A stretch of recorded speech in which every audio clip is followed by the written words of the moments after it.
Hello everyone, myself Jagdish Bhakhar, Mechanical Engineering Department, Dr. Subhas Technical Campus, Junagadh. Theory of machine સબ્જેક્ટની અંદર આપણે flywheel અને governor chapter આજે ચાલુ કરવા જઈ રહ્યા છીએ કે જેની અંદર આપણે આજે ટર્નિંગ મોમેન્ટ ડાયાગ્રામ વિશે સમજશું.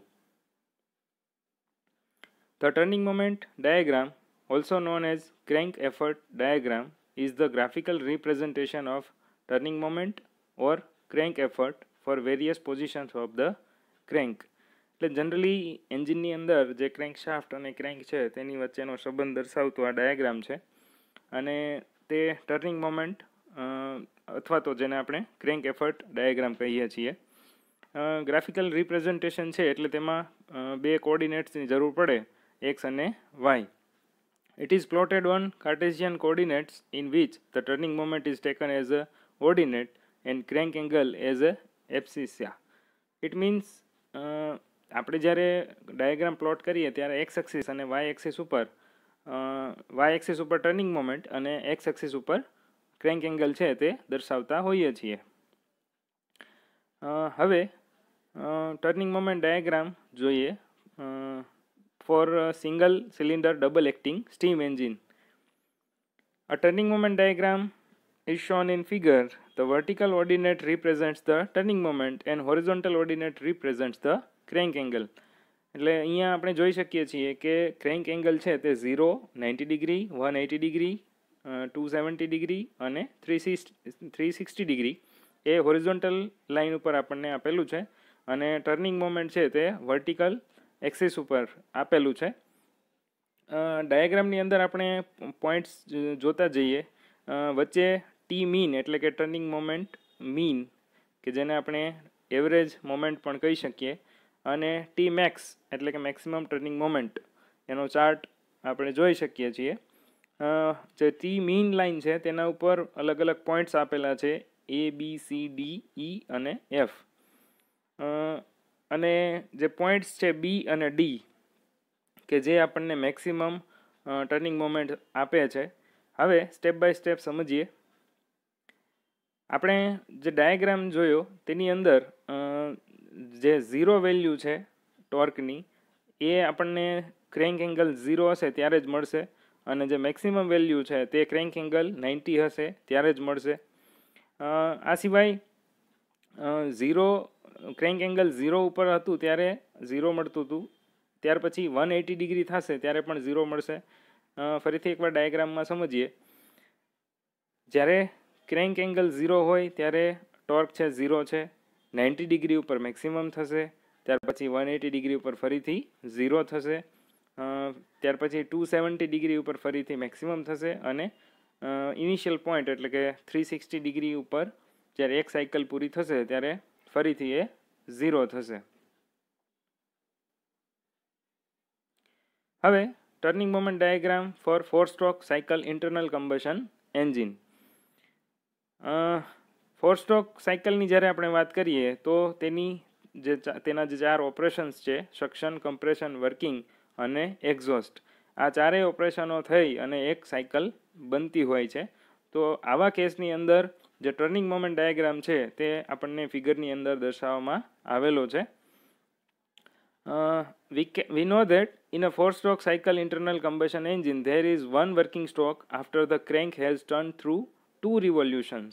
એટલે કે જ્યારે ક્રેન્ક છે એ 2 રિવોલ્યુશન પૂરા કરશે ત્યારે એક વર્કિંગ સ્ટ્રોક છે એ પૂરો થશે એવું આપણે કહી શકીએ. અને જ્યારે 2 રિવોલ્યુશન ફેરવવાની વાત થતી હોય ત્યારે એક રિવોલ્યુશન માટે 360 ડિગ્રી એટલે કે 2π અને 2 રિવોલ્યુશન માટે 720 ડિગ્રી અને 4π રેડિયન્સ જેટલું એ રોટેશન લેશે. હવે ગ્રાફને સમજીએ. ક્રેન્ક એંગલ છે તે 0, π, 2π, 3π અને 4π એટલે કે 0 થી લઈ અને 720 ડિગ્રી સુધી આપણને હોરિઝોન્ટલ લાઇન આપેલી છે કે જેની અંદર ચારેય ઓપરેશન છે તે એક ક્વાર્ટર એટલે કે 0 થી 180, 180 થી 360, 360 થી 540 અને 540 થી 720 એટલા ડિગ્રીમાં વહેંચાયેલું છે. અહીંયા જે આગળ આપણે વાત કરી 2 સ્ટ્રોક માટે અને 4 સ્ટ્રોક માટે તેનો ડાયાગ્રામ છે એ ખૂબ જ અલગ છે. અહીંયા આપણે જોઈએ તો જે મીન લાઇન છે ટી મીન, તે લાઇન માત્ર ને માત્ર એક જ પ્લોટ છે તે ક્રોસ કરે છે અને એ વર્કિંગ સ્ટોકનો જે પ્લોટ છે તે છે, અથવા તો જેને આપણે લૂપ કહીએ છીએ. અહીંયા પોઝિટિવ અને નેગેટિવ બંને લૂપ છે એ ફિગરની અંદર દર્શાવેલી છે. હવે આ ચારે સ્ટોક માટે આપણે વારાફરતી જોઈએ. Since the pressure inside the engine cylinder is less than the atmospheric pressure during the suction stroke, therefore a negative loop is formed. એટલે જ્યારે આપણે સક્શન સ્ટ્રોકની વાત કરતા હોઈએ ત્યારે નેગેટિવ લૂપ છે એ જનરેટ થાય છે, અને એનું કારણ છે કે જે અંદરનું પ્રેશર છે સિલિન્ડરનું તે એટમોસ્ફિયરિક પ્રેશર કરતાં ઓછું હશે. એટલે આપણે જો આ જે ચારે ચાર પ્રોસેસ છે તેના એરિયા કમ્પેર કરીએ તો સક્શનનો જે એરિયા છે ખૂબ જ નાનો આપણને દેખાય છે. ત્યાર પછી during the compression stroke the work is done on the gases, therefore a higher negative loop is obtained. એટલે અહીંયા પણ જે વર્ક થાય છે તે ગેસીસ ઉપર થાય છે કે જેથી કરીને નેગેટિવ લૂપ છે જનરેટ થાય છે. During the expansion or working stroke the fuel burns and the gas expand, therefore a large positive loop is obtained. In this stroke the work is done by the gas. એટલે અહીંયા gas દ્વારા કાર્ય થાય છે એટલા માટે loop જે આપણને મળે છે તે પોઝિટિવ મળે છે. એટલે જ્યારે ગેસીસ દ્વારા કાર્ય થાય છે ત્યારે જે ટર્નિંગ મોમેન્ટ છે એ આપણને મેક્સિમમ મળે છે, અને એટલા માટે ત્યાં પોઝિટિવ લૂપ છે એ આપણને મળે છે. During exhaust stroke the work is done on the gases, therefore negative loop is formed. એટલે લાસ્ટ જે સક્શન સ્ટ્રોક છે તેની અંદર પણ નેગેટિવ લૂપ છે જનરેટ થાય છે, અથવા તો કમ્પેરેટિવલી જે એરિયા છે એ ખૂબ ઓછો છે એવું આપણે કહી શકીએ છીએ. એટલે આ હતું turning moment diagram for 4 stroke cycle internal combustion engine. ત્યાર પછીનો પોઈન્ટ છે fluctuation of energy. The fluctuation of energy may be determined by the turning moment diagram for one complete cycle of operation. Generally જે energy છે તે હંમેશા એક working cycle માટે measure થતી હોય છે, અને એ જે એનર્જી છે તેનું ફ્લક્ચ્યુએશન મેઝર કરવા માટે આપણે એક વર્કિંગ સાયકલ છે તેનો યુઝ કરતા હોઈએ છીએ. The variations of energy above and below the mean resisting torque line are called fluctuation of energy. એટલે મિત્રો આગળ આપણે જે ટર્નિંગ મોમેન્ટ ડાયાગ્રામ સમજી ગયા તેની અંદર જ આપણે જોઈએ તો જે મીન લાઇન છે એ મીન લાઇનની ઉપર અને નીચે જે વેરિએશન છે એનર્જીનું તેને જ આપણે ફ્લક્ચ્યુએશન ઓફ એનર્જી કહી શકીએ છીએ. એટલે એકદમ સિમ્પલ સમજી શકાય એવી વસ્તુ છે કે જ્યારે આપણે મેક્સિમમ અને મિનિમમ એનર્જીસનો ડિફરન્સ લઈએ તો એ જ આપણને ફ્લક્ચ્યુએશન ઓફ એનર્જીનું મૂલ્ય આપશે. એટલે સિમ્પલ ભાષામાં આપણે એવું કહી શકીએ કે the difference between maximum and minimum energies is known as maximum fluctuation of energy. એટલે વધુમાં વધુ જે ફ્લક્ચ્યુએશન છે કેટલું હશે તો કે મેક્સિમમ અને મિનિમમ એનર્જીનો difference. Now determination of maximum fluctuation of energy. એટલે કે જે સૌથી વધુ ફ્લક્ચ્યુએશન આવે છે તેનું મૂલ્ય કેવી રીતે મેળવશું, તો એ આપણે નીચે આપેલા ચાર્ટ ઉપરથી સમજવાનો પ્રયત્ન કરીએ. અહીંયા આપણે જોઈ શકીએ છીએ કે A1, A2, A3, A4, A5 અને A6 આ 6 એરિયાઝ આપેલા છે કે જેમાં આપણને ફ્લક્ચ્યુએશન છે એ મીન લાઇનની ઉપર અને નીચે દેખાય છે. અને આ જે ચાર્ટ છે તે મલ્ટી સિલિન્ડર એન્જિન માટે આપેલો છે, અને એકદમ વેવી કર્વ છે આપણને જોવા મળે છે. જે હોરિઝોન્ટલ લાઇન છે AG તેને આપણે મીન ટોર્ક લાઇન કહીશું. Let A1, A3 and A5 એટલે કે જે મીન લાઇનની ઉપરના એરિયાઝ છે તે આપણે લીધેલા છે, અને A2, A4 અને A6 એ મીન લાઇનથી નીચેના ભાગમાં મીન ટોર્ક લાઇનની નીચેના ભાગમાં લીધેલા એરિયાઝ છે. These areas represent some quantity of energy which is either added or subtracted from the energy of the moving parts of the engine. એટલે કે કાં તો આ જે એનર્જી છે એ કોઈ એન્જિનના મૂવિંગ પાર્ટને લીધે કાં તો એડ થાય છે અથવા તો રિમૂવ થાય છે અથવા તો બાદ કરીએ છીએ. એટલે એ આપણને આ એરિયાઝ છે એ દર્શાવે છે. હવે આપણે જે મેક્સિમમ ફ્લક્ચ્યુએશન ઓફ એનર્જી મેળવવાનું છે તો બધી જગ્યાએ મેક્સિમમ ફ્લક્ચ્યુએશન નહીં હોય. કોઈ એક જગ્યાએ મેક્સિમમ ફ્લક્ચ્યુએશન થતું હશે અને કોઈ એક જગ્યાએ મિનિમમ ફ્લક્ચ્યુએશન થતું હશે. તો આપણે તે મેળવવા માટે એવું ધારી લઈએ કે જે ફ્લાયવ્હીલ છે એ ફ્લાયવ્હીલના પોઈન્ટ એ ઉપર, એટલે કે જે પહેલો પોઈન્ટ છે ત્યાં ઈ જેટલી એનર્જી છે. હવે જ્યારે પોઈન્ટ બીની વાત કરતા હોઈએ તો એ જે પોઈન્ટ બી છે ત્યાં મેઇન લાઇનથી ઉપર એરિયા બને છે A1. તો ત્યાં આપણે પ્લસ કરશું energy at point B is equal to E plus A1. ત્યાંથી આગળ જઈએ મેઇન લાઇન ઉપર પોઈન્ટ બીથી સી સુધી. તો પોઈન્ટ સી સુધીમાં જે એનર્જી આપણને મળે છે તે કેટલી મળશે?